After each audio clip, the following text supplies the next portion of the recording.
എന്താണ് അടുത്ത വർഷമാകുമ്പോൾ ലക്ഷ്യം വെച്ചിരിക്കുന്നത്? ഒരു സ്ഥലമെങ്കിലും എങ്ങനെയൊക്കെ ഒന്ന് വാങ്ങണം ഈ പ്രായത്തിൽ. അതാണെന്ന് ആരും ഇറക്കി വിടാൻ പോകരുത് തന്നെ.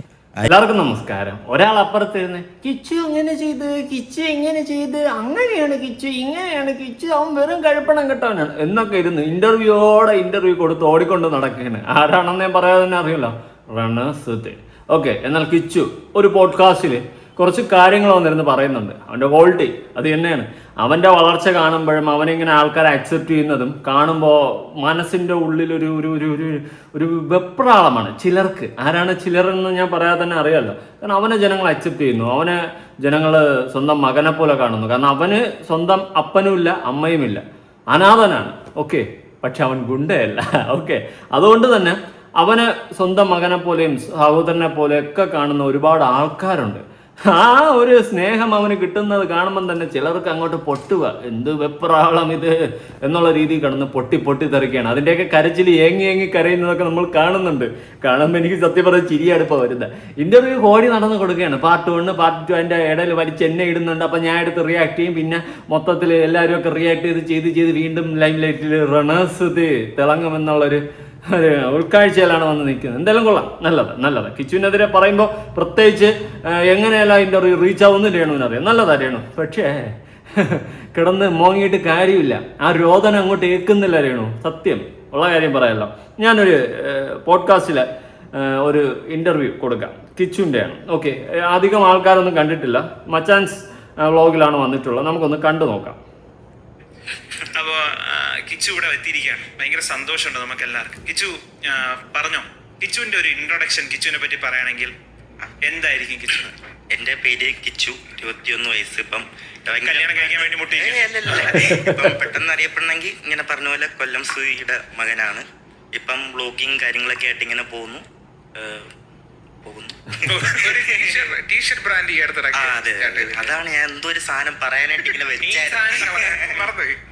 ഒരു ക്ലോത്തിങ് ബ്രാൻഡൊക്കെ ആയിട്ട് ലുക്സി ബൈ കിച്ചു എന്നുള്ളൊരു ബ്രാൻഡൊക്കെ ആയിട്ട് ഇപ്പം മുന്നോട്ട് പോയിക്കൊണ്ടിരിക്കുന്നു. അതാണ് അവൻ്റെ അവൻ്റെ കരിയർ അവൻ ഫോക്കസ് ചെയ്ത് അവൻ്റെ കാര്യം നോക്കി അവൻ അടിപൊളിയായിട്ട് മുന്നോട്ട് പോകുന്നുണ്ട്. അപ്പോൾ പക്ഷേ ഇതൊക്കെ കാണുമ്പോൾ അവൻ്റെ വളർച്ച കാണുമ്പോൾ ഓഫ്കോഴ്സ് കുരു പൊട്ടിയില്ലേ പറ്റുള്ളൂ. കാരണം അതപ്പതിച്ചു പോയല്ലോ, ജീവിതത്തിൽ അതപ്പതിച്ചു പോയല്ലോ, അത് അങ്ങനെ ആയിപ്പോയി. എന്നാലും മനുഷ്യൻ പഠിക്കില്ല ചില കാര്യങ്ങൾ ജീവിതത്തിൽ. നമ്മൾ ഒരുപാട് ഫേസ് ചെയ്ത് നമ്മൾ സ്ട്രഗിൾ ചെയ്ത് നമ്മൾ അനുഭവിക്കേണ്ട അങ്ങ് അനുഭവിച്ചാൽ മനുഷ്യന്മാർ ചില സാഹചര്യത്തിൽ ഒന്നും പഠിക്കൂല, ഒന്നും മനസ്സിലാവത്തുമില്ല. എന്നാൽ അപ്പുറത്തിരിക്കുന്നവനെ കുറ്റം പറയാൻ കാണിക്കുന്ന ആ ഒരു മിടുക്ക്. ഓക്കെ, കിച്ചുവിൻ്റെ ലൈഫും അവൻ്റെ ആ ഒരു ജീവിതവും അടിപൊളിയായിട്ട് മുന്നോട്ട് കാണുമ്പോൾ ഉണ്ടാവുന്ന ചൊരുക്ക്. ഓക്കെ എന്തായാലും കിച്ചു നീ പറയടാമത്തെ. കിച്ചുവിന്റെ ലൈഫ് ഇങ്ങനെ നോക്കുമ്പോൾ ഇങ്ങനെയൊക്കെ ചെയ്യും, ഇങ്ങനെയൊക്കെ തുടങ്ങും എന്നൊക്കെ വിചാരിച്ചിരുന്നു? ഇല്ല. സമയം അച്ഛൻ ഉണ്ടായിരുന്ന ടൈമില് മോന്റെ ആഗ്രഹം എന്തായിരുന്നു? എന്താവണം? ഒരു ആഗ്രഹവും ഇല്ല. കാരണം വേണ്ടല്ല, എനിക്ക് അപ്പാപ്പ കിട്ടുന്നുണ്ട്. അപ്പം പ്രത്യേകിച്ച് ഒരു ആഗ്രഹം ഒരു സംഭവം ഇല്ലായിരുന്നു. എല്ലാത്തിനും ഭയങ്കരമായിട്ടൊരു സപ്പോർട്ടറായിട്ട് ഒരാളുണ്ട്. ഒന്നിനും പേടിക്കേണ്ട ഒരു കാര്യത്തിനും പോയി കഴിഞ്ഞപ്പോഴാണ് ഇതിനെക്കുറിച്ചൊക്കെ ചിന്തിക്കാൻ തുടങ്ങുന്നത്. ഞാൻ ആറാ കണ്ടുപിടിച്ച് ഇടയ്ക്കിടയ്ക്ക് വന്ന് കയറും. അപ്പോൾ എൻ്റെ അച്ഛനുണ്ടായിരുന്ന സമയത്തുള്ള കാര്യങ്ങളൊക്കെയാണ് അവൻ പറയുന്നത്. അപ്പോൾ അവൻ്റെ കാര്യങ്ങൾ നോക്കിയിരുന്നു. അവൻ്റെ ലൈഫ് സ്റ്റോറിയിലും പറയുന്നുണ്ടായിരുന്നു. അവൻ്റെ അപ്പം വരുമ്പോഴാണ് അവൻ തിന്നിട്ടുള്ളത്, അവൻ്റെ അപ്പം വരുമ്പോഴാണ് അവനെ നോക്കിയിട്ടുള്ളത്. അല്ലാണ്ട് കുറേ എണ്ണം കിടന്ന് ഒരു പട്ടിക്കുഞ്ഞു അവനെ തിരിഞ്ഞ് നോക്കിയിട്ടില്ല. പിന്നെ മീഡിയയിൽ വന്ന് ശ്രുതി മരിച്ചതിന് ശേഷം മീഡിയയിൽ വന്ന് കുറേ അറ്റൻഷനൊക്കെ കിട്ടിയപ്പോൾ ജനങ്ങളുടെ കണ്ണിൽ പൊടിയിടാൻ വേണ്ടിയിട്ട് കിച്ചുമോനെ മോടോ എവിടെയാണോ കിട്ടോ എന്നൊക്കെ പറഞ്ഞ് പ്രകസനങ്ങൾ കാണിച്ചതാണ്. അതും വ്യക്തമായിട്ട് അറിയാം. അവൻ ലൈഫ് സ്റ്റോറി എന്ന് തുറന്ന് പറഞ്ഞ് അന്ന് തീർന്ന് രേണുവിൻ്റെ ആദാപ്പാതനമായിരുന്നു. അതോടെ തീർന്നു. ഞാൻ പലപ്പോഴും പണ്ടേ പറയുന്നു കിച്ചു വാ തുറന്നാൽ തീരാവുന്നതേ ഉള്ളൂ എന്ന്. എന്നിട്ട് അസുഖമായി, അപ്പോൾ സഹതാപമായി. എന്നിട്ട് ആൾക്കാരങ്ങ് വിട്ടു. ആ ഒരു ദേഷ്യവും ആ ഒരു ഉണ്ടായിരുന്ന ആ ഒരു സാധനമൊക്കെ ആൾക്കാർ വിട്ടു. ഞാൻ അടക്കം വിട്ടു, പോട്ട് എന്ന് പറഞ്ഞ് വിട്ടു. പക്ഷെ ചെയ്തതൊന്നും ശരിയാണെന്നോ ചെയ്ത് കൂട്ടിക്കൊണ്ടിരുന്നെല്ലാം ശരിയാണെന്നല്ല, വിട്ടു, എഴുതി തള്ളി. പക്ഷെ അതിനുശേഷവും രേണു കിച്ചുവിൻ്റെ ലൈഫിൽ കയറി കളിക്കാൻ തുടങ്ങി. ഇപ്പം റീസെൻ്റ്ലി കൂടെ ഇൻ്റർവ്യൂ കൊടുത്ത് എങ്ങനെയും അവനെ നാറ്റിക്കണം, അല്ലെങ്കിൽ അവനെ വലിച്ച് താഴെ ഇടണം, അവനീ കയറി പോകുന്നത് കാണുമ്പോൾ ഉണ്ടാകുന്ന ഒരു മനുഷ്യൻ്റെ സ്വാഭാവിക അസൂയ, അതാണ് അവിടെ പ്രകടമാകുന്നത്. അവൻ്റെ ലൈഫിൽ അവൻ അച്ചീവ് ചെയ്യുന്നത് കാണുമ്പോൾ പൊട്ടുന്ന കുരുക്കൾ. ഓക്കെ, ബാക്കി ആ ഒരു കംഫർട്ട് സോൺ വിട്ടതിന് ശേഷമാണ് സത്യത്തില് കിച്ചുവായി മാറിയത് അല്ലേ? ഇതുവരെ ഒരു ഇതായിട്ട് ഇങ്ങനെ ഇരുന്നു, ഒന്നും ചിന്തിക്കാതെ അതിൻ്റെ അപ്പുറം എന്താണെന്നൊന്നും മനസ്സിലാക്കാതെ ഇങ്ങനെ കൊല്ലം വിട്ട് വേറെ ഏതെങ്കിലും ജില്ലകളിലൊക്കെ പോയിട്ടുണ്ടോ? ഞാൻ മിക്കയിടത്തും പോകാറുണ്ട്. അച്ഛൻ്റെ കൂടെ ആണെങ്കിലും ഇപ്പം പണ്ട് തൊട്ടേ ഷൂട്ടിങ്ങും കാര്യങ്ങളും പരിപാടി അങ്ങനെ എല്ലായിടത്തും മാക്സിമം പോകാറുണ്ട്. അച്ഛൻ്റെ സപ്പോർട്ടിനെ പറ്റി ഒന്ന് പറയാമോ? ഓർമ്മ വെച്ച എപ്പോഴാണ് ആ ഓർമ്മ, അച്ഛനുമായിട്ടുള്ള ഒരു ഓർമ്മ ഏത് വയസ്സ് മുതലാണ്? അത് ജനിച്ചപ്പം മുതലുള്ളത്. അല്ല, ഇപ്പം ഓർത്തെടുക്കാൻ പറ്റുമോ അതൊക്കെ പെട്ടെന്ന്? ജനിച്ചെടുത്തതെന്ന് പറഞ്ഞപ്പോ ഞാൻ അച്ഛൻ്റെ കൂടെ ഞാൻ അന്ന് തൊട്ടിലേക്ക് എല്ലാ മൂമെന്റ്സും അങ്ങനെ ഭയങ്കര ഹാപ്പി ആയിട്ടുള്ളതായിരുന്നു കൂടുതൽ. കാരണം എന്നെ സന്തോഷിപ്പിക്കാൻ അച്ഛൻ കൂടുതൽ നോക്കുക. ആണല്ലേ? അതെ. അപ്പം എന്ത് പറ്റിയാലും ഞാനൊന്ന് വിഷമിക്കരുത്, ആ ഒരു സംഭവം അച്ഛൻ എപ്പോഴും ഉണ്ട്. അപ്പം ആ ഒരു ഇത് നിലനിർത്തിയാണ് അച്ഛൻ എപ്പോഴും കൊണ്ടുപോകുന്നത്. കിച്ചു ഇത്രയും വലിയൊരു മിമിക്രി ആർട്ടിസ്റ്റിന്റെ മകനാണ്.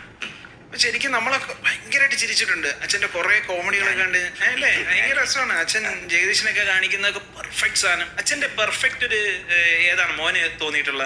ഈ പറഞ്ഞ പോലെ തന്നെ ജഗദീഷ്. ഞാൻ വേണമെങ്കിൽ ഇത് അടിച്ചു കയറ്റി പറയുകയാണെന്നൊന്നും വിചാരിക്കില്ല. ഞാൻ ബേസിക്കലി എനിക്ക് സുധിയുടെ ആക്ടിംഗ് ഒന്നും വലിയ താല്പര്യമില്ല. എനിക്ക് അങ്ങനെ വലിയ ചിരിയൊന്നും വന്നിട്ടുള്ള ഒരു ഇതൊന്നുമല്ല. ഞാനത് പറഞ്ഞ് അല്ലെങ്കിൽ വിചാരിക്കുമോ എല്ലാം ഇങ്ങനെ ഞാൻ ചുമ്മാ ബൂസ്റ്റപ്പ് ചെയ്യണം. എനിക്കങ്ങനെയല്ല, ഉള്ളതുള്ളതുമില്ലാണ്. ചിലപ്പോൾ അത് കണക്റ്റ് ആവുന്ന ആൾക്കാർ കാണും. ഇവിടെ മച്ചാൻ വ്ളോഗിലെ മച്ചാൻ ചിലപ്പോൾ കണക്റ്റ് ആയി കാണും. പിന്നെ കിച്ചു അവൻ്റെ അച്ഛനാണ്, അവൻ സപ്പോർട്ട് ചെയ്യും. ഓക്കെ. പക്ഷെ എനിക്ക് വലിയ കോമഡി ആയിട്ടൊന്നും തോന്നിയിട്ടില്ല. പ്രത്യേകിച്ച് ആ സ്റ്റാർ മാജിക്കിൽ അവർ ആ ഷോയിൽ കാണിക്കുന്ന കോമഡികളെ എനിക്ക് വലിയ ഇതായിട്ട് തോന്നിയിട്ടില്ല. ബിനുവാടി മലിയുടെ ആയാലും അവരുടെയൊക്കെ ആയാലും എന്തോ വളിപ്പീര് നമുക്ക് കാണുമ്പോൾ അങ്ങനെയാണ് ഫീൽ ചെയ്തിട്ടുള്ളത്. പിന്നെ സിനിമയിലൊക്കെ വരുമ്പോൾ വീണ്ടും കുഴപ്പമില്ല, ഒത്തില്ല ഈ ഒരു സെറ്റപ്പൊക്കെ സുധിയുടെ ഒരു സാധനമുണ്ട്, അതൊക്കെ കൊള്ളാം. അങ്ങനെയൊക്കെ ചെറിയ ചെറിയ കാര്യങ്ങളൊക്കെ. പിന്നെ ഈ സുരേഷ് ഗോപിയുടെ ശബ്ദം എടുക്കുന്നത്, പിന്നെ ഈ പെൺവേഷം ചെയ്യുന്ന സംഭവമുണ്ട്, അതിലൊക്കെ പുള്ളി കുറച്ച് നൈസാണ്. അച്ഛന്റെ പീക്ക് ടൈം ഏത് വർഷമായിരുന്നു ഓർമ്മയുണ്ടോ? കട്ടപ്പനയിലെ ഋത്തിക് റോഷൻ ഇറങ്ങിക്കഴിഞ്ഞ് സ്റ്റാർ മാജിക്, അതിൽ കൂടെയാണ് എല്ലാവരും ഒന്നുകൂടി ഭയങ്കരമായിട്ട് അറിയാൻ തുടങ്ങുന്നത്. പിന്നെ അറിയാം, പക്ഷെ സ്റ്റാർ മാജിക് വന്നപ്പോൾ തൊട്ട് ഒന്നുകൂടി ഫെയിം നല്ല രീതിയിലായി. തൊട്ട് നല്ലൊരു ഇതായിരുന്നു.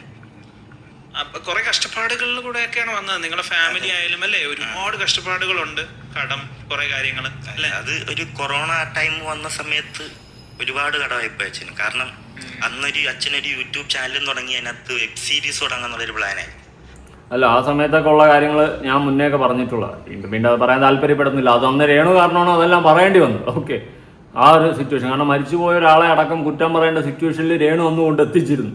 ആ ഒരു സെറ്റപ്പായിരുന്നു. കാരണം എനിക്ക് താല്പര്യമില്ല മരിച്ചുപോയ ഒരാളെ പറ്റിയിട്ട് ഇനി എന്ത് പറയാനാ എന്ന് പറഞ്ഞിട്ട് എന്ത് കാര്യം. പക്ഷെ അങ്ങനെ വിട്ട ഒരു കേസിന് രേണു കാരണം അതുവരെ പറയേണ്ട ഒരു അവസ്ഥ അന്നുണ്ടായിരുന്നു. Okay okay. അങ്ങനെയുള്ള ആർട്ടിസ്റ്റുകളെല്ലാം വീട്ടിൽ വിളിച്ചു വരുത്തി, ക്യാമറ എല്ലാ സെറ്റപ്പും മറ്റേക്ക് ലോക്ക്ഡൌൺ വെച്ച്. അത് അച്ഛന്റെ പൈസയിലാണ്? അച്ഛന്റെ യൂട്യൂബ് ചാനൽ അതിനകത്ത് ഇട്ടിട്ട് പോകുന്ന അതിന്റെ റവന്യൂ വെച്ചിട്ട് ആൾക്കാർക്ക് കൊടുക്കാൻ ഒരു പ്ലാനൊക്കെ ആയിരുന്നു. അപ്പോഴത്തേക്കും ലോക്ക്ഡൌൺ ആയി. അപ്പോഴത്തേക്ക് ഈ ആർട്ടിസ്റ്റ് എല്ലാരും ഒന്ന് തന്നെ വീട്ടിൽ തന്നെ. ആണോ? ഒന്നോ രണ്ടോ ദിവസം എല്ലാരും വീട്ടിൽ തന്നെ. എന്റെ പൊന്നെ, അവരുടെ എല്ലാ കുറച്ച് ഇങ്ങോട്ട് ഇല്ല, ഇടയ്ക്ക് എന്തെങ്കിലും ഒക്കെ ഉണ്ടെങ്കിൽ ഇങ്ങനെ മെസ്സേജ് ഒക്കെ ഇടും. ലക്ഷ്മി ചേച്ചി എല്ലാം ഒക്കെ മെസ്സേജ് ഇടും, അതൊക്കെ ഉള്ളു. ഒന്ന് വെളിയെടുത്തോണ്ട് പോ പ്ലീസ്.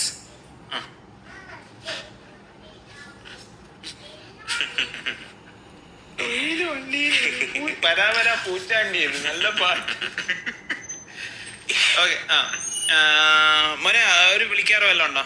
ഇല്ല, ഇപ്പം അങ്ങനെ വലിയ കോണ്ടാക്ട് ഇല്ല. ജസ്റ്റ് എന്തെങ്കിലും ഇടയ്ക്കൊക്കെ വല്ല മെസ്സേജ് ഇടും, അങ്ങനെയൊക്കെ ഉള്ളു.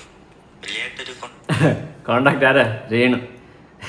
ഇപ്പുറത്ത് വന്നിരുന്ന് കിച്ചുവിനെ കുറിച്ച് ആടപടലം കുറ്റം പറഞ്ഞുകൊണ്ടിരിക്കുകയാണ്. ഓക്കെ, അതൊരു തൊഴിലാക്കി എടുത്തിരിക്കുകയാണ്. ഇപ്പോൾ എങ്ങനെയെങ്കിലും ലൈവിലേറ്റ് നിൽക്കാനും തെറിവിളി കിട്ടിയാലും 10 റീച്ച് ഉണ്ടാവാനും അതുവഴി ഏൺ ചെയ്യാൻ വേണ്ടിയിട്ട് ശ്രമിക്കുന്നതാണ്.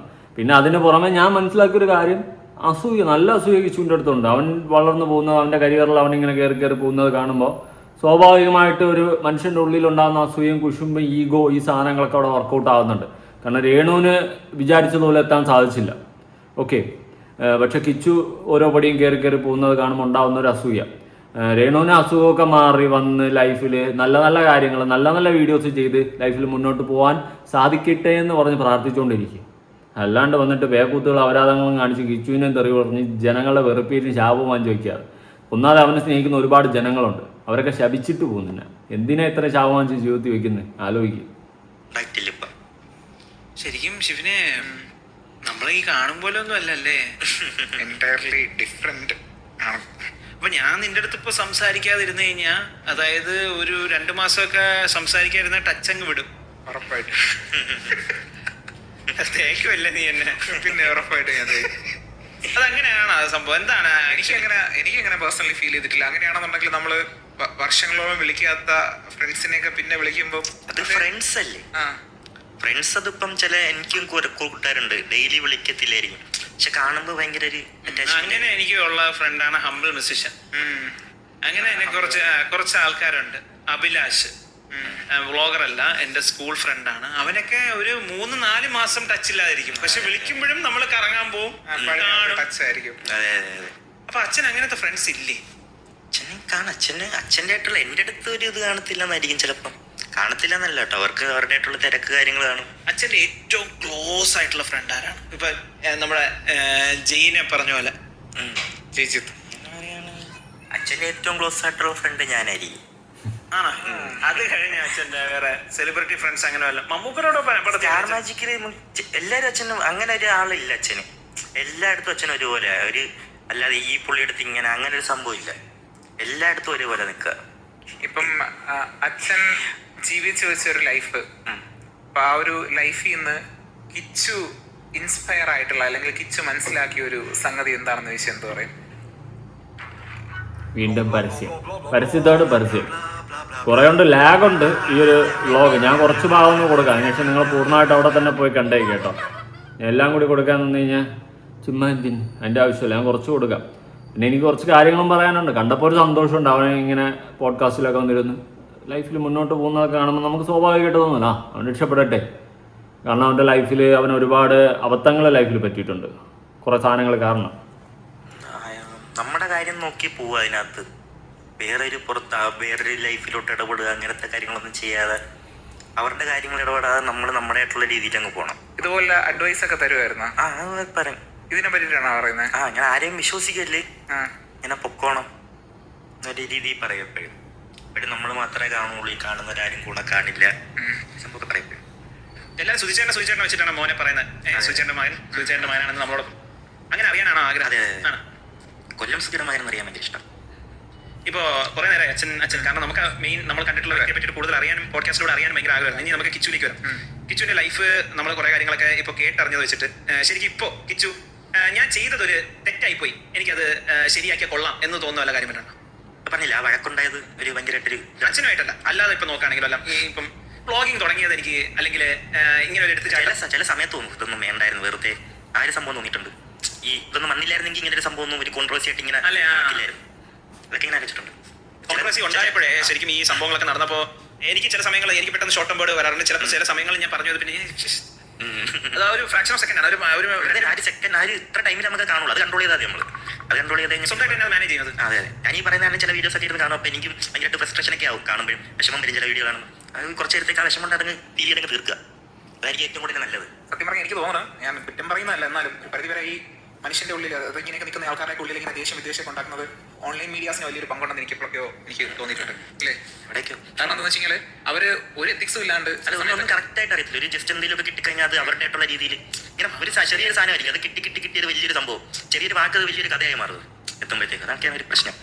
ഈ പ്രൈവസിയിലൊക്കെ ആണ് പ്രൈവസി, അതൊരു സംഭവമാണ് ശരിക്കും. നമ്മുടെ പ്രൈവസിയിൽ ഇടിച്ച് കയറി കിച്ചു പല സ്ഥലങ്ങളും പോകുമ്പോൾ കിച്ചുവിനെ തേടി ആൾക്കാരൊക്കെ വന്ന് വീഡിയോ എടുത്ത് അത് ചില സമയത്ത് നമുക്ക് ബുദ്ധിമുട്ടായിട്ട് എനിക്ക് ഈ വീട്ടിൽ വരുന്നതൊന്നും ഞാനാണെങ്കിലും എന്നെ വിളിക്കാവോ അതിന് മുന്നേ അല്ലെങ്കിൽ മെസ്സേജ് ഇടും, ഞാൻ വരട്ടെ, ഞാൻ പറയും വേണ്ട വരണ്ട. പക്ഷേ ചില ആൾക്കാർ അത് ഇഷ്ടപ്പെടുന്ന ആൾക്കാരുണ്ട്, ചില സെലിബ്രിറ്റീസ് അത് ഇഷ്ടപ്പെടുന്ന ആൾക്കാരുണ്ട്. ഞാൻ ഈ അടുത്തിടയ്ക്കും കൂടെ കണ്ടതാണ് മെസ്സേൻ്റെ ഒരു ഇനാഗ്രേഷൻ വന്ന സമയത്ത്. നിങ്ങൾക്ക് ഓർമ്മ, നമ്മൾ ഈ അടുത്തിടയ്ക്ക് പോയപ്പോൾ ഒരാളിങ്ങനെ സ്റ്റേജിൽ അങ്ങ് ഇരുന്ന് കൊടുക്കുകയാണ്, എന്നാൽ എൻ്റെ വീഡിയോ എടുത്തോന്നുള്ള രീതിയിൽ. നമ്മുടെ സ്പെഷ്യൽ സാധനമാണ് കേട്ടോ ഇത്. ഒരെണ്ണം കഴിച്ചു കഴിഞ്ഞാൽ ഒന്ന് അത് പൊക്കി കാണിച്ചു കൊടുത്താൽ ജസ്റ്റ് ഇത് ഒരെണ്ണം കഴിച്ചോണ്ടല്ലോ. ഓക്കെ കിച്ചു, നീ വീണ്ടും സംസാരിച്ചോണ്ടിരിക്കും. പിന്നെന്താ പേര് ഇവിടെ പോകേണ്ട രീതി. അതെ, ഇത് ടിക്കാണ്, ഇവിടുത്തെ സ്പെഷ്യൽ ടിക്കാണ്. ഓക്കെ, അപ്പം നമ്മുടെ ബാർബിക്യൂ സ്പേസിന്റെ മൊത്തം നീ കഴിക്കാനോ? മോനെ കഴിക്കാം. ഇത് കഴിച്ചാൽ പോരെ? ഇത് അവര് കഴിക്കട്ടെ എന്നാ. കഴിക്കാനും സമ്മതിക്കൂല. എനിക്ക് വന്ന പ്ലേറ്റ് അവർക്ക് കൊടുക്കും. ഞാൻ അത് കഴിക്കാൻ വേണ്ടി എല്ലാം എടുത്ത് കഴിച്ചു. പറഞ്ഞു ഓൺലൈൻ മീഡിയാസിനെ പറ്റിയിട്ട്. അപ്പം ഈ അടുത്തിടയ്ക്ക് നിങ്ങൾ ഒരു ഇനാഗ്രേഷൻ പോയപ്പോൾ ഞാൻ കൂടെ വന്നിട്ടുണ്ടായിരുന്നു വീഡിയോ എടുക്കാനായിട്ട്, ഓർമ്മയുണ്ട്? അപ്പൊ അതിൽ ഒരു സെലിബ്രിറ്റി അങ്ങ് ഇരുന്ന് കൊടുക്കുകയാണെന്ന് എന്റെ വീഡിയോ എടുത്തോന്നുള്ള രീതിയിൽ. അത് ഇഷ്ടപ്പെടുന്ന ആൾക്കാരുണ്ട്. മേബി അത് വെച്ചിട്ടായിരിക്കാം അവര് ഈ പറഞ്ഞതുപോലെയൊക്കെ പ്രൈവസിയിൽ കുറച്ചുകൂടെ ഇടിച്ച് കയറുന്നത്. എനിക്ക് പണ്ട് ഇഷ്ടമായിരുന്നു. ഇപ്പം എന്തോ ഒരു നമ്മുടെ ഫാമിലി ലൈഫ് ആയാലും എന്തെങ്കിലും ഒരു കാര്യത്തിന് പോകുമ്പോൾ നമ്മൾ ചോദ്യങ്ങൾ നല്ലതായ കുഴപ്പമില്ല. ഇപ്പൊ പെട്ടെന്ന് ഇങ്ങനെ ചോദിക്കുന്നത് ഇത് ചുമ്മാ വരുന്ന സ്ഥലത്ത് വന്നിട്ട് വേറെ ചോദ്യം ചോദിക്കുക. നമ്മൾ ആ സമയത്ത് നമ്മൾ ചിലപ്പോൾ ഏത് മൂഡിലാണെന്ന് അറിയില്ല. പെട്ടെന്ന് ക്യാമറ ഒക്കെ വന്നിട്ട് ഇങ്ങനെ വന്നിട്ട് ഈ ഇടയ്ക്ക് എൻ്റെ അടുത്ത് ചേട്ടാ വീടിന്റെ അഡ്രസ് ഒന്ന് തരും. ഞാൻ പറഞ്ഞു എന്തൊറ്റി വീട് പാലാച്ചിന് വരാൻ. ഞാൻ പറഞ്ഞു വീട് പാലാച്ചിന് നീ വന്നോ, കുഴപ്പമില്ല, പക്ഷേ വീഡിയോ എടുക്കണ്ടെന്ന് പറഞ്ഞു. അയ്യോ അതാ വേണമെന്ന്. വീഡിയോ എന്തിനു പറയാ, വീഡിയോ ഞാൻ ആരെയും വീഡിയോ വ്ളോഗേഴ്സിനൊന്നും ഞാൻ അങ്ങനെ വിളിക്കുന്നില്ല, ആരും ഇല്ല, ഞാൻ മാത്രം, എന്നാലും വീഡിയോ എടുക്കാതെ. അപ്പൊ അവരങ്ങനെയാ ചിന്തിക്കുന്നത്. അതെ അതെ അതെ. അങ്ങനെ വല്ല തുടങ്ങണമെന്ന് ആഗ്രഹമല്ലോ ഉണ്ടായിരുന്നു. അതോ ഫേസ് കാണിക്കണ്ട, ക്യാമറ കൊണ്ട് പോയാൽ മതി. അയ്യോ ഇല്ല, എനിക്ക് ഏറ്റവും കൂടുതൽ ഇഷ്ടമുള്ള ഒരു സംഭവം ഇപ്പൊ അത്. ആണോ? കാരണം അച്ഛന്റെ ചടങ്ങിന് ഇവര് വന്നിങ്ങനെ നിൽക്കും, രാവിലെ തൊട്ടേ നിൽക്കും. അപ്പൊ സലീം കുമാറിന്റെ ആ ഒരു കണ്ടായിരുന്നു ആ വീഡിയോ, ചന്തു ചൂടാവുന്നത്? ആ കണ്ടായിരുന്നു. അത് കറക്റ്റ് ആയിട്ട് തോന്നിയ ചന്തു? എനിക്ക് ആ സമയത്ത് ഞാൻ അച്ഛൻ്റെ ആ സമയത്ത് എനിക്ക് നിൽക്കാൻ പോലും പറ്റുന്നില്ലായിരുന്നു. കാരണം അത്ര ഒരു ചെറിയൊരു സ്ഥലം അതിനകത്ത് ഇട്ടിങ്ങി നിൽക്കും, ശ്വാസം മുട്ടി വരെ നിൽക്കും. ഇങ്ങനെ ഈ പെട്ടി ഉണ്ടല്ലോ, ആ പെട്ടി വരെ ഇങ്ങനെ വീഴാന്നുള്ള സിറ്റുവേഷൻ നിൽക്കുക. അപ്പം ആ ഒരു സമയത്ത് എന്തായാലും ആരാണല്ലോ അങ്ങനെ റിയാക്ട് ചെയ്ത് പോകും. കിച്ചു ഇങ്ങനെയൊക്കെ സംസാരിക്കാൻ അങ്ങനല്ല ഞാൻ. കഴിഞ്ഞ ഇതിപ്പോ ഒരു ഓണം വരാറായി, ഈ ഓണം വരാറായി. ഈ കഴിഞ്ഞ ഓണത്തിന് കുറെ ഇന്റർവ്യൂസ് ഞാൻ കണ്ടിട്ടുള്ള കിച്ചു ഇത്രയൊന്നും സംസാരിക്കാൻ കണ്ടിട്ടേ ഇല്ല. ഉത്തരങ്ങളാണ്. ഓയോ ആണ് ഭയങ്കര ഒരു മെഡിക്കൽ മിറാക്കിളാണ് നടത്തിയത്. ഇത് ആരാ പഠിപ്പിച്ചെടുത്തത്? സ്വന്തമായിട്ട് വന്നതാ. എനിക്ക് തന്നെ ഉണ്ടായിരുന്നു സംസാരിക്കണം നല്ലല്ലോ, ഒരിടത്ത് നിന്ന് കഴിഞ്ഞാൽ ഒരു സാഹചര്യമാണ് ഒരു മനുഷ്യനെ സംസാരിപ്പിക്കുന്നവനും സംസാരിക്കാത്തവനും ഒക്കെ ആക്കുന്നത്. ഇപ്പോൾ നമ്മളെല്ലാവരും ഒരു കാര്യം ചെയ്യുന്നതിന് മുമ്പേ നമ്മളെ കൊണ്ട് അത് സെറ്റ് ആവില്ല. ഇപ്പോൾ ഒരു സ്റ്റേജിൽ കയറി ഡാൻസ് കളിക്കണം, അല്ലെങ്കിൽ ഡാൻസ് പാട്ട് പാടണം, അല്ലെങ്കിൽ ഒരു സ്പീച്ച് എന്നെ കൊണ്ട് പറ്റത്തില്ല, നടക്കൂല, നമുക്കൊന്നും പറ്റൂല, സ്റ്റേജ് ഫിയറാണ്, നമ്മൾ ഇൻട്രോട്ടാണ്, മറ്റാണെന്നൊക്കെ നമ്മൾ ചിന്തിച്ചുകൊണ്ടിരിക്കും. പക്ഷെ കയറി 2 സ്പീച്ച് സംസാരിച്ച് അല്ലെങ്കിൽ വീണ്ടും ഒക്കെ സംസാരിച്ച് വരുമ്പോൾ ഓട്ടോമാറ്റിക്കായിട്ട് നമുക്ക് പറ്റൂടെ. എല്ലാ മനുഷ്യന്മാർക്കും പറ്റും. നമ്മൾ സാഹചര്യം നമ്മൾ ബാക്ക് വലിഞ്ഞ് നിന്നാൽ വലിഞ്ഞിരിക്കുക, കയറി അങ്ങോട്ട് കളത്തി ഇറങ്ങി സംസാരിക്കുക. ഇതൊക്കെ അത്രേ ഉള്ളൂ. സംസാരം ഒന്നും വലിയ സംഭവമൊന്നുമല്ല. ചിലവർ മിക്കവരും പറയും ഞാൻ ഇൻട്രോട്ടാണ്, എനിക്കങ്ങനെ പറ്റത്തില്ല, പൊതുസമൂഹത്തിൽ ആൾക്കാരുടെ ഇടയിൽ നിൽക്കാൻ പറ്റത്തില്ല, ഇങ്ങനെയൊക്കെ പറയുന്നവരുണ്ട്. അതങ്ങനെ പറഞ്ഞ് മനസ്സിനെ അങ്ങനെ ആക്കി ഇൻട്രോട്ടാണ്, എനിക്കങ്ങനെ പുറത്തു പോകാൻ പറ്റത്തില്ല, ഞാൻ അങ്ങനെ ആയിപ്പോയി എന്നുള്ള രീതിയിൽ പറഞ്ഞുകൊണ്ടിരുന്നാൽ ഇരിക്കുക. പകരം അത് മാറ്റിയെടുത്ത് നമ്മൾ ആൾക്കാരായിട്ട് മിങ്കിൾ ചെയ്യാൻ ശ്രമിക്കണം. അപ്പോൾ ഓട്ടോമാറ്റിക്കായിട്ട് അത് അങ്ങനെ ആയി മാറും. അത്രേ ഉള്ളൂ. നല്ലൊരു സംസാരിക്കാൻ പറ്റണം. അപ്പൊ അടുത്ത ഓണത്തിന് എന്തായിരിക്കും വലിയൊരു മോട്ടിവേറ്റർ? അങ്ങനെയല്ലാവോ? എന്താണ് അടുത്ത വർഷം ആകുമ്പോ ലക്ഷ്യം വെച്ചിരിക്കുന്നത്? ഒരു സ്ഥലമെങ്കിലും എങ്ങനെയൊക്കെ ഒന്ന് വാങ്ങണം അഭിപ്രായത്തിൽ. അതാണെന്ന് ആരും ഇറക്കി വിടാൻ പോയത് തന്നെ. ആ ഒരു സംഭവം എനിക്കൊന്ന് ബിൽഡ് ചെയ്തെടുക്കണം. ഇറക്കി വിട്ടോ? ഇല്ല, എനിക്ക് അങ്ങനെ ഒരു ഫീല് തോന്നരുത് നിൽക്കുമ്പോൾ. അത് കലക്കി കേട്ടോ. സ്വന്തമായിട്ടൊരു സ്ഥലം വാങ്ങി വീട് വയ്ക്കണം എന്നുള്ളൊരു മൂഡ് അത് നല്ലതാണ്. കാരണം എനിക്കും അതെന്തോ ഒരു ഇതായിട്ട് തോന്നി നീ അത് പറയുന്ന കേട്ടപ്പോൾ. കാരണം ആരും ഇറക്കി വിടണ്ട, ആരും അതിൻ്റെ പേരിൽ സംസാരിക്കണ്ട, എനിക്ക് സ്വന്തമായിട്ട് എന്നുള്ളൊരു മൂഡ്. ഒരു പട്ടിയുടെ ഔദാര്യം ഇല്ലാണ്ട് അല്ലേ, ആ ഒരു സെറ്റപ്പ് നല്ലതാണ്. കാശുണ്ടാക്കി സ്വന്തമായിട്ടൊരു സ്ഥലമൊക്കെ വാങ്ങി വീടൊക്കെ വെച്ച് ആരുടെ ഔദാര്യത്തിൽ നിൽക്കുന്ന ആ ഒരു ഇത് മാറണം. ഇനി നീ വളരണം, ഇനി നിൻ്റെ വളർച്ചയുടെ നാളുകളാണ്. നീ അടിപൊളിയായിട്ട് കരിയർ ഫോക്കസ് ചെയ്യും, വഴിതെറ്റി പോകരുത്. പണ്ട് നിൻ്റെ സാഹചര്യം നിന്നെ കൊണ്ട് പലതും ചെയ്യിപ്പിച്ചിട്ടുണ്ട്, അതിലോട്ടൊന്നും തലതിരിഞ്ഞ് പോകരുത്. ലൈഫിൽ അടിപൊളിയായിട്ട് പോവുക. കൊല്ലം വീട് സേഫ് ആയിട്ട് നിൽക്കാൻ കൊല്ലം എന്ന് പറയുമ്പോൾ കൊല്ലത്ത് എനിക്ക് എവിടെ വേണേലും സേഫ് ആയിട്ട് നിൽക്കാം. കൂട്ടുകാരുള്ളതുകൊണ്ട് അതൊരു ഭയങ്കര ഒരു ഇതാണ്. എനിക്ക് എവിടെ വേണേലും നിൽക്കാം. കൊല്ലത്തോടാ വീട്? കൊല്ലം മാടന്നട എന്ന് പറയും. പ്രോപ്പർ കൊല്ലം തന്നെ. ഈ കൊല്ലംകാരെ പറ്റിയിട്ട് റീലുകളും അതുപോലെ തന്നെ ലേസ് കൊടുക്കാതെ പപ്പടം കൊടുക്കാത്തതിന്. പക്ഷേ എന്റെ സലാഡിന്റെ ഒക്കെ റെഡി ഇട്ടിട്ടില്ലേ, അതിന് എന്റെ ഒരു കൂട്ടുകാരനൊക്കെ ഉണ്ടായിരുന്നു. അത് സംഭവം പറഞ്ഞു വരുമ്പോൾ വേറെ രീതി വരുന്നതാ. ഈ വേറെ ഒരു കാരണത്തിനായിരിക്കും എന്തെങ്കിലുമൊക്കെ നടക്കുക. പക്ഷെ അത് പറഞ്ഞു വരുമ്പോഴത്തേക്ക് സലാഡ് ചോദിച്ചാൽ അടിയുന്നത്. കെട്ടിക്കോ പോകുന്ന പെൺകുട്ടിയെ അവൻ പ്രേമിച്ചിരുന്നു അത് ചോദിക്കാൻ വേണ്ടി അതല്ലായിരിക്കും. അങ്ങനെയൊന്നുമല്ല, ചെറിയ എന്തെങ്കിലും ഒരു കാരണം കിട്ടിയാൽ മതി, ഭയങ്കരമായിട്ട് പൊട്ടും ചിലവർക്ക്. ശരിക്കും തിരുവനന്തപുരം ഇപ്പം ട്രിവാൻഡ്രത്ത് എത്തിയിരിക്കുകയാണ് പോഡ്കാസ്റ്റിന്. കൊല്ലം കമ്പയർ ചെയ്യുമ്പോൾ ശരിയാണോ? കൊല്ലം പെട്ടെന്ന് ദേഷ്യം ഇങ്ങനത്തെ പ്രശ്നങ്ങളുണ്ടെന്ന് തോന്നുന്നു. ഇല്ല, ഭയങ്കര സ്നേഹമാണ്. ഭയങ്കരമായിട്ട് സ്നേഹിക്കും. അപ്പൊ മറ്റേതാ സംഭവം എനിക്ക് തോന്നുന്നത് ഉണ്ടാക്കിയെടുത്തതാണെന്ന് തോന്നുന്നു. ഇപ്പൊ ഞാൻ എറണാകുളത്തൊക്കെ വർക്ക് ചെയ്തിരുന്ന സമയത്ത് പലരും പറയും മറ്റേ എന്തോ വടക്കനെയും പാമ്പിനെയും അടിക്കണമെന്ന്, അത് തെക്കനെയും പാമ്പിനെയും അടിക്കണമെന്ന്, അപ്പൊ അടിച്ചു വരണം, അങ്ങനെ ഒരു സീൻ. അതായത് അവരൊരു വേർതിരിവോടെയാണ് ഇങ്ങോട്ടൊക്കെയുള്ള ആൾക്കാരെ കാണുന്നത്. പിന്നെ ചില ന്യൂസ് റിപ്പോർട്ടേഴ്സ് പറയാം. ഓക്കെ, ഒരുപാടുണ്ട് കേട്ടോ, ഞാൻ കുറച്ചുകൂടി കൊടുക്കാം, ബാക്കി നിങ്ങൾ അവിടെ തന്നെ പോയി കാണും. പിന്നെ അവൻ വീട് വയ്ക്കുന്നു, ആ ഒരു സ്ഥലം വാങ്ങി സ്വന്തമായിട്ട് ആരും ഇറക്കി വിടാത്തൊരു സ്ഥലത്ത് ജീവിക്കണം എന്നുള്ള ഒരു ആഗ്രഹമൊക്കെ പറഞ്ഞില്ലേ, അതൊക്കെ കൊള്ളാം. അതുപോലെ മുന്നോട്ട് പോകാൻ നോക്കണം. അവിടെ കിടന്ന് ചിലയ്ക്കുന്നവരും നിന്റെ വളർച്ച കണ്ട് അസൂയപ്പെടുന്നവരും അവിടെ കിടന്ന് ചിലച്ചുകൊണ്ടിരിക്കും. നീ ഇതൊന്നും മൈൻഡ് ചെയ്യാതെ നിന്റെ കരിയർ ഫോക്കസ് ചെയ്യുമ്പോഴാണ് നീ ജീവിതത്തിൽ വിജയിക്കുന്നത്. ഓക്കെ, അതേപോലെ എനിക്ക് ഓരോ കഥകളിൽ ഉണ്ടാക്കുന്ന ഒരു സംഭവങ്ങൾ സ്റ്റോറി പോലെ എന്തെങ്കിലും സെറ്റ് ചെയ്യണമെന്ന് ആഗ്രഹമുണ്ട്. കേരളം ബേസ് ചെയ്ത് എന്തെങ്കിലും കൊണ്ടുപോകാൻ ആഗ്രഹമുണ്ട്, അല്ലെങ്കിൽ കൊല്ലം ബേസ് ചെയ്ത് കൊല്ലത്തിനെ പറ്റി എടുത്ത നെഗറ്റീവ് ഒക്കെ കേൾക്കുന്നുണ്ട്. അപ്പോൾ കൊല്ലം ബേസ് ചെയ്ത് എന്തെങ്കിലും ടീഷർട്ട് വഴി ഭാവിയിൽ വരാം. അങ്ങനെയൊന്നും ചിന്തിച്ചിട്ടില്ല, വരാം. കിച്ചുവിന് യഥാർത്ഥത്തിൽ സന്തോഷം തരുന്ന ഒരു കാര്യം എന്തായിരിക്കും? ഫ്രണ്ട്സിന്റെ കൂടെ ഇരിക്കുമ്പോഴാണോ അതോ അല്ലാതെ ഈ വ്ളോഗിങ് ചെയ്യുമ്പോഴാണോ ഏറ്റവും കൂടുതൽ സന്തോഷം? ഫ്രണ്ട്സിന്റെ കൂടെ ഇരിക്കുമ്പോഴേ എനിക്ക് ഭയങ്കര സന്തോഷം തരുന്ന ഒരു കാര്യം ഉണ്ടായിരുന്ന എന്താണെന്ന് കുറെ കാര്യങ്ങളുണ്ട്. അതിൽ ഒരെണ്ണം വ്ളോഗ് ചെയ്തുകൊണ്ടിരിക്കുമ്പോൾ സന്തോഷം വരുന്നത്. ഈ വ്ളോഗ് നമ്മളെ കാത്തിരിക്കുന്ന കുറേ ഉണ്ട്, അത് കാണാൻ വേണ്ടി സഹിക്കും. നമ്മൾ ഭയങ്കര പക്ഷേ തിരക്കായിരിക്കും, ജോലി തിരക്കുകൾ, പ്രഷർ, പക്ഷെ അതിന്റെ ഇടയിൽ എഡിറ്റ് ചെയ്യാൻ പറ്റുന്നില്ല. സ്വന്തമായിട്ടല്ല ചെയ്യുന്നത്, അവിടെ സ്വന്തമായിട്ടല്ല ചെയ്യുന്ന എഡിറ്റിംഗ്. അപ്പം ഒരാൾക്കാരൊക്കെ ഉണ്ട് ചെയ്യാൻ. അപ്പോൾ ഞാൻ സ്വന്തമായിട്ട് ചെയ്തോളുന്ന ടൈമിൽ എനിക്ക് ജോലി ശ്രദ്ധിക്കണം, ഇത് എഡിറ്റ് ചെയ്യണം. പക്ഷേ ഭയങ്കര മടിയായിരുന്നു. പക്ഷേ എഡിറ്റ് ചെയ്ത് ഇടുമ്പോൾ ആ വ്ളോഗ് കണ്ടിട്ട് ഒരു കമന്റുകൾ ഇങ്ങനെ ഭയങ്കര പോസിറ്റീവ് വരുമ്പോൾ ഇവർ നമ്മളൊക്കെ വെയിറ്റ് ചെയ്തിരിക്കുകയാണ്. അതൊരു ഭയങ്കര ഒരു ലഹരി. അതെ, പിന്നെ വീഡിയോ ഇടാനുള്ള ഒരു inspiration. അത് ശരിയാണ് ഡേവൻ പറഞ്ഞത്. കാരണം ഞാൻ ഇടയ്ക്ക് 2 ദിവസം വീഡിയോ ഇടായിരുന്നപ്പോൾ പോസ്റ്റിൽ എനിക്ക് മെസ്സേജുകൾ വരാൻ തുടങ്ങി, കമന്റിലും വരാൻ തുടങ്ങി. എന്താ അതിലെ വീഡിയോ ഒന്നും കണ്ടില്ല, ആരെങ്കിലും തല്ലിക്കൊന്നോന്നൊരു പോസ്റ്റിൽ മെസ്സേജ് വന്നിട്ടുണ്ടായിരുന്നു, അങ്ങനെയൊക്കെ വന്നിട്ടുണ്ടായിരുന്നു. അപ്പോൾ നമ്മൾ വീഡിയോ ഇട്ടില്ലെങ്കിൽ നമ്മൾ എന്ത് ഇട്ടില്ല എന്ന് ചോദിക്കാനും എന്തെങ്കിലും വയ്യേ എന്താണെന്ന് ചോദിക്കാനും നമുക്കൊരു പരിചയമില്ലാത്ത കുറച്ച് ആൾക്കാരുണ്ട്. ചിലവരൊക്കെ അവരുടെ ഫാമിലിയിലെ ആളെ പോലെയൊക്കെയാണ് കാണുന്നത്. അപ്പം അങ്ങനെയൊക്കെയുള്ള ഒരുപാട് പേരുണ്ട്. അത് കാണുമ്പോൾ നമുക്കൊരു സന്തോഷമുണ്ട്. എന്നാൽ നമ്മളെ ചീത്ത വിളിക്കുന്നവരുണ്ട്, അതും കാണുമ്പോൾ ഒരു സന്തോഷമുള്ളൂ. നമുക്ക് ഏതായാലും സന്തോഷമുള്ളൂ. പോസിറ്റീവ് കമന്റ്സ് ഒക്കെ അല്ലേ വരുന്നത്? നെഗറ്റീവ്സ് ഒന്നും അങ്ങനെ വരുമല്ലോ, എന്തായാലും വരാതിരിക്കില്ലല്ലോ. ഫേസ്ബുക്കിൽ വീഡിയോ അപ്ലോഡ് ചെയ്യുന്നുണ്ടോ? പിന്നെ അതിലാണ് വരിക. വേറെ യൂണിവേഴ്സിറ്റി പോസിറ്റീവ് ആയിട്ടുള്ള ആൾക്കാർ അവിടെ പോയി. അത് കറക്റ്റ് ആട്ടാ. യൂട്യൂബിൽ പോസിറ്റീവ് കമന്റ്സ് ആണെങ്കിൽ ഫേസ്ബുക്കിൽ നല്ല നെഗറ്റീവ് ആയിരിക്കും. അത് വേറെ യൂണിവേഴ്സിറ്റി തന്നെയാണ്. ആ യൂണിവേഴ്സിറ്റിയിലേക്ക് കയറി പറ്റുന്ന എനിക്ക് അറിഞ്ഞുകൊണ്ട് അവിടെ എന്തിട്ടാലും ചീത്തവിളിയുള്ളൂ. അത് എന്തെന്ന് എനിക്കിതൊരു മനസ്സിലായില്ല. നല്ലത് പറഞ്ഞാലും ചീത്തവിളി, മോശം പറഞ്ഞാലും ചീത്തവിളി, അവരുദ്ദേശിക്കുന്ന പോലെ പറഞ്ഞാലും ചീത്തവിളി. എനിക്കറിഞ്ഞൂടാ അവിടുത്തെ പ്രശ്നം എന്താണെന്ന് ആൾക്കാരുടെ. എന്തിട്ടാലും നെഗറ്റീവ് വരുന്നില്ല. ഒരു വില്ലൻ പ്ലാറ്റ്ഫോമാണ് ആക്ച്വലി. അതെ, നമ്മുടെ നാട്ടിൽ നല്ലത് ചെയ്തിട്ടാ പോലും ഒരു അപ്രീസിയേഷൻ കിട്ടും. അച്ഛൻ അമ്മയൊക്കെ മിസ് ചെയ്യുന്നുണ്ട് ആര് കയറിയാൽ അല്ലേ? ഭയങ്കരമായിട്ട് തുമ്മിക്കണമെന്നുണ്ടെങ്കിൽ അതിനകത്ത് കയറി മതി. ഇനി വേറെ ഒന്നുമില്ല കിച്ചു. അപ്പൊ എന്തായാലും കിച്ചുവിന്റെ ബിസിനസ് ഒക്കെ നന്നായിട്ട് വളർന്നു വരട്ടെ. നമ്മൾ വിളിച്ചതും ഓടിയെത്തി, അതിലൊരു മാറ്റവും ഇല്ല. ഒട്ടും ജാടയില്ലാത്ത പയ്യനാണ് കേട്ടോ. നിങ്ങൾ വിളിച്ചു നോക്ക്. അപ്പൊ ഞാൻ ചാട കാണിക്കാനായിട്ട് അങ്ങനെ ആയിട്ടില്ലല്ലോ. അതാവട്ടെ. അങ്ങനെ ആയാലും ജാട കാണിക്കാതിരിക്കുക, അതാണ് നല്ലത്. നമ്മൾ അഹങ്കരിച്ച് കഴിഞ്ഞാൽ, നമ്മൾ കുറച്ച് വളർന്ന് എന്ന് അല്ലെങ്കിൽ കുറച്ച് കാശ് വരുമ്പോൾ അഹങ്കരിച്ച് തുടങ്ങി കഴിഞ്ഞാൽ അടപടലം തേഞ്ഞൊട്ടും മോനെ. അതുള്ള കാര്യം. അതിപ്പോൾ നീയല്ല, ഞാനായാലും ആരായാലും. അഹങ്കാരം ഒരു മനുഷ്യന് പടുക്കുഴിയിലേക്ക് തള്ളിയിടും. ഓക്കെ, അവൻ സർക്കാസ്റ്റിക്കായിട്ട് പറഞ്ഞേനാ, അവൻ ആ ഒരു അഹങ്കാരം വരുമെന്ന് എനിക്ക് തോന്നുന്നില്ല. വരാണെങ്കിൽ നമുക്ക് അപ്പോൾ നോക്കാം കേട്ടോ കിച്ചു. കാണിക്കില്ല, അങ്ങനെ കാണിക്കുന്ന പയ്യനല്ല. ഇങ്ങനെ തന്നെയാണ് കേട്ടോ കിച്ചുവിനെ നമ്മൾ വീഡിയോ കാണുന്നു. നേരിട്ട് നമ്മൾ സംസാരിച്ചപ്പോൾ ഇങ്ങനെ തന്നെയാണ്. അവൻ സംസാരിക്കാൻ ശ്രമിക്കുന്നുണ്ട്. അപ്പം നന്നായിട്ട് സംസാരിക്കാൻ ശ്രമിക്കട്ടെ. ജീവിതത്തിൽ കുറേ ആഗ്രഹങ്ങളുണ്ട്. ഓക്കെ, ജീവിതത്തിൽ അവന് ഒരുപാട് ആഗ്രഹങ്ങളുണ്ട്. ലൈഫിൽ ഒരുപാട് നേടാൻ സാധിക്കട്ടെ. കാരണം ഈ രേണുവിൻ്റെയൊക്കെ കുത്തിത്തിരിപ്പുകൾ കാണുമ്പോൾ എനിക്ക് സത്യം പറഞ്ഞാൽ അയ്യോ എന്തുവാട് ഇതെന്ന് എനിക്ക് ചില സമയം തോന്നാറുണ്ട്. രേണു എന്താണ് കാണിക്കുന്നത് നമുക്ക് പോലും ബോധമില്ല. ആ ഒരു സെറ്റപ്പിലോട്ടാണ് രേണുവിൻ്റെ ജീവിതം പോയിക്കൊണ്ടിരിക്കുന്നത്. എവിടെ ചെന്ന് ഇടിച്ചിരിക്കുമെന്ന് അവർക്ക് പറഞ്ഞുകൂടാ, ആർക്കും പറഞ്ഞുകൂടാ. അത് വല്ലാത്തൊരു അവസ്ഥയാണ്. എന്നെങ്കിലും രേണുവിന് നല്ലൊരു ബുദ്ധി തോന്നട്ടെ. ഈ മണ്ടത്തരമൊക്കെ ആരാണ് പറഞ്ഞു തന്ന് ഇങ്ങനെ ഇൻ്റർവ്യൂവിന് പിടിച്ചുകൊണ്ടിരുത്തി എൻ്റെ തമ്മനയിലും എടുത്ത് വയ്പ്പിച്ച് കിച്ചുവിനെ കുറിച്ച് കുറ്റവും പറഞ്ഞ് എന്ത് മണ്ടത്തരങ്ങളാണ് ജീവിതത്തിൽ കാണിച്ചു കൂട്ടി ചെയ്യുന്നതെന്ന് വെച്ച് കഴിഞ്ഞാൽ രേണുവിനും അറിയത്തില്ല. ഇങ്ങനെ നെഗറ്റീവ് ഉണ്ടാക്കി വെച്ച് കഴിഞ്ഞാൽ അത് നല്ലതല്ല രേണു. അത് നിനക്കിപ്പോൾ മനസ്സിലാവില്ല. ഇപ്പം നിന്നെ ആരൊക്കെ മൂപ്പിച്ച് വിടുന്നുണ്ട്. അവിടെ കുറച്ച് കാശും തരുമായിരിക്കും. ഇപ്പോൾ ഇൻ്റർവ്യൂവിന് വരുമ്പോൾ അവരും കുറച്ച് കാശ് തരും, അതൊക്കെ ചെയ്യും. അപ്പോൾ അത് കാണുമ്പോൾ നീ അവർ പറയുന്ന പോലെയൊക്കെ പറയും, അല്ലെങ്കിൽ നിനക്ക് തോന്നുന്ന പോലെയൊക്കെ പറയും, എന്തെങ്കിലുമൊക്കെ വായി തോന്നുന്നതൊക്കെ വിളിച്ചു പറയും. അവസാനം മൂഞ്ചി തിരിഞ്ഞ് കമ്പിത്തിരിയായിട്ടിരിക്കും. ഫൈനലി ഇവരാരും കാണത്തില്ല. അല്ലെങ്കിൽ തന്നെ ഒന്ന് ചിന്തിച്ച് നോക്കിയാൽ മതി. നീ നേരെ നടന്ന സമയത്ത് നിൻ്റെ കൂടെ ആരൊക്കെ ഉണ്ടായിരുന്നെന്നും ഇപ്പം നിൻ്റെ കൂടെ ആരൊക്കെ ഉണ്ടെന്നും നീ തന്നെ ഒന്ന് ഇരുന്നങ്ങ് ചിന്തിച്ച് കഴിഞ്ഞാൽ നിനക്ക് ഏതാണ്ട് കാര്യങ്ങളൊക്കെ പിടിയിട്ട്. ഓക്കെ, അതുകൊണ്ട് ആരെങ്കിലും പറഞ്ഞു തരുന്ന വീട്ടിൽ തന്നെ കേട്ടും കൊണ്ട് ആടാൻ നിന്ന് കഴിഞ്ഞാൽ ആട്ടെന്താ മിച്ചമാകതെ മൂഞ്ചലും കഞ്ഞിയുമായിരിക്കും. എന്തായാലും കിച്ചു അവൻ്റെ ലൈഫിൽ അടിപൊളിയായിട്ട് മുന്നോട്ട് പോയിക്കൊണ്ടിരിക്കുകയാണ്. പോയി ചൊറിയാൻ നിൽക്കില്ല. എന്തായാലും മറ്റേ ഇൻ്റർവ്യൂവിൻ്റെ പാർട്ട് 2 വരുവാൻ വേണ്ടിയിട്ട് ഞാൻ വെയിറ്റ് ചെയ്യണേ. എന്ത് മണ്ടത്തരങ്ങളാണ് അതിൽ വിളിച്ച് പറയുന്നതെന്ന് അപ്പം കാണാം. അപ്പോൾ ഇത് ഇവിടെ വെച്ച് അവസാനിക്കുകയാണ്. നിങ്ങളുടെ അഭിപ്രായങ്ങൾ ഉറപ്പായിട്ട് താഴെ കമന്റ് ചെയ്യാം. അതുപോലെ ഇതിൻ്റെ ഫുൾ വെർഷൻ കാണണമെങ്കിൽ മച്ചാൻ വ്ലോഗിൽ പോയി കണ്ടാൽ മതി. മാഗി മച്ചാനാണ്, RJ കണ്ടാൽ മതി. ഓക്കെ, അപ്പോൾ അതിൽ കണ്ടാൽ മതി. കാര്യങ്ങളൊക്കെ ഫുള്ള് കാണാൻ പറ്റും. എന്തായാലും പുതിയ വീഡിയോ ആയിട്ടാണ്.